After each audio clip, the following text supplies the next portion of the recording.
The National Archives has released 50,000 documents on the assassination of President John F. Kennedy since 2017 alone. We've been looking through them and found something no one has noticed yet. The memo is a response from the CIA to the FBI, indicating the Bureau asked the agency about the legitimacy of an earth-shattering report.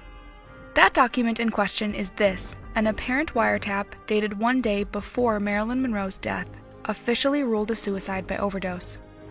The wiretap warns Monroe had secrets to tell and that she threatened to reveal them in a press conference. One involved JFK's visit to a, quote, secret airbase for the purpose of inspecting things from outer space. These are linked to reports of crashed spacecraft and dead bodies.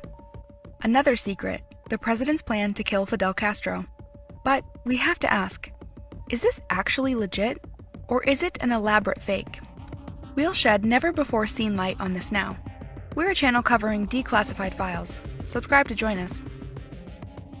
At first glance, this appears to be a CIA information report. We can see it was once classified top secret, but it was downgraded to not for publication. The brackets indicate previous redactions that are no longer blacked out. The alleged subject, Marilyn Monroe, dated August 3, 1962. Referenced in the report is Project Moondust. This was a covert space debris retrieval group run by the U.S. Air Force that once found a metallic disc in Nepal, among other things. So what does moondust and potential UFO debris have to do with a pop culture icon? Well, if we believe the report, which details a wiretapped conversation between journalist Dorothy Kilgallen and Agent Howard Rothberg, Monroe learned of JFK's visit to a, quote, secret airbase for the purpose of inspecting things from outer space. Now, it's known she knew the president and his brother Robert, the attorney general at the time. Monroe's official FBI file shows she spent time with both brothers at various points in 1962, though the nature of their relationship remains up for debate. What about Kilgallen, the journalist? The report notes she'd have interest in Project Moondust. Many years earlier, it writes, Kilgallen learned of a secret effort by US and UK governments to identify the origins of crashed spacecraft and dead bodies from a British government official. Kilgallen really did publish the story. In 1955, she wrote, British scientists and airmen, after examining the wreckage of one mysterious flying ship, are convinced these strange aerial objects are not optical illusions or Soviet inventions, but are flying saucers which originate on another planet. Her source was a British cabinet official. Getting back to the wiretap report in question, it states, Kilgallen said that if this story is true, it would cause terrible embarrassment for Jack and his plans to have NASA put men on the moon. The remaining pieces of information are just as interesting. These are reportedly gleaned from a separate wiretap of Monroe and RFK. It claims she called him and complained that she was being ignored by him and his brother. She also threatened to hold a press conference to tell all. And she knew of the president's plan to kill Fidel Castro, the Prime Minister of Cuba. It's notable that at this time, Operation Mongoose, a covert CIA plan against Castro's government, was ongoing. Its goal? A revolt in Cuba by the fall of that year, though it was ultimately shut down by the end of 1962. So, is this report legitimate or not? In the eyes of the CIA, the answer is no. This is the new information we found buried in the National Archives. A memo from a senior reviewer at the CIA sent to the unit chief of the JFK task force at the FBI. It is dated April 10, 1995. It suggests the FBI obtained the Monroe report and, understandably, asked the CIA if it actually created it. The memo states agency officers reviewed the document and considered it to be fraudulent. Quote, while the format resembles a reports form used in the 1960s, the CIA writes, the substantive information and presentation is foreign to normal presentation or collection efforts. Basically, he's saying there's too much juicy information for it to be legitimate. He's suggesting that isn't the way the agency usually reported intelligence collection. After reviewing tens of thousands of CIA documents, we're mixed on this statement. On one hand, intelligence gathering is often reported in a very compartmentalized fashion, but we have come across reports with a surprising level of detail. Perhaps what the reviewer is really getting at is the CIA didn't have a habit of wiretapping US citizens.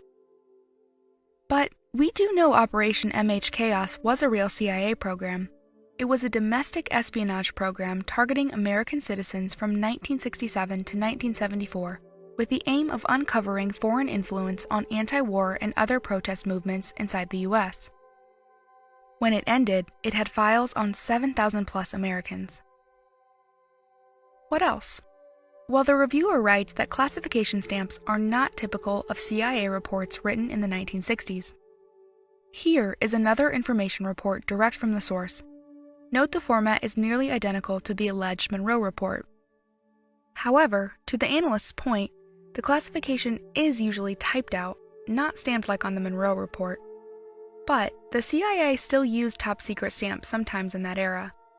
Take this report from 1958 or this from 1962 that uses both a stamp and a typed classification designation. One thing of note, the Monroe report stamp has a unique font width. All top-secret stamps of the era from other CIA files have this font instead. Still can't decide? Well, there's something else, and no one else has noticed it until now. The wiretap report forwarded to the CIA in 1995 for evaluation appears to be a different or altered copy than the one shared with the media the same year. Investigative journalist Milos Bariglio shared the report in a press conference in 1995. That is the version that has been analyzed over and over again by other journalists. But it's slightly different than the one the FBI sent to the CIA. For one, the FBI's version had the top secret stamp crossed out, implying its classification was downgraded at some point. The press version had no cross out. Something else, the FBI's version had the words "Tell All" underlined. The press version did not. There's one other thing. The press version appears to have the routing information MJ12 on it. The FBI's version is cropped above this point. What's MJ12?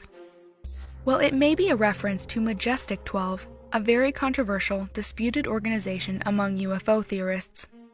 Some claim the organization is the code name of a secret committee of scientists and military leaders tasked with controlling information surrounding the UFO phenomenon. Others claim it is an elaborate hoax. Some think it may even be a disinformation campaign or a strange combination of half-truths, where once real MJ12 documents leaked in the 1980s, forgeries were created to discredit the information. We'll discuss this in future videos. But the presence of MJ12 in the Monroe report will mean different things to different people. On one hand, it strengthens the argument that the committee controlled UFO information, if you believe the report is legitimate. If you believe the Monroe report is fake, however, as the CIA suggested in 1995, then there are a couple different reads of the MJ12 mention. It could have been included as a way to legitimize a hoax. Or, if you want to get really out there, the entire report could have been created as a piece of disinformation in an attempt to discredit real MJ12 information with a document discussing JFK, Marilyn Monroe, and things from outer space. What's important, though, is that our discovery in the National Archives suggests the FBI did take this seriously. And the CIA did too, enough to assign multiple officers to analyze it. It's also extremely noteworthy that there appear to be multiple versions of the document. This has never been noted until now. This can be read one of two ways. Either the hoax was elaborate enough to create multiple versions, or this document is in fact real and different versions were shared outside the CIA. If you buy the document as being real, it's notable the report's classification was downgraded. This suggests it did reach a larger group of people once it was rated not for publication. At this point, someone may have taken issue with it and decided to share it. But again, this is speculation. And the CIA's official take on it is that it's fake because of the stamp and the breadth of details. But Operation Mongoose was real, Project Moondust was real, and Kilgallen really did publish a story on UFOs being extraterrestrial in the past.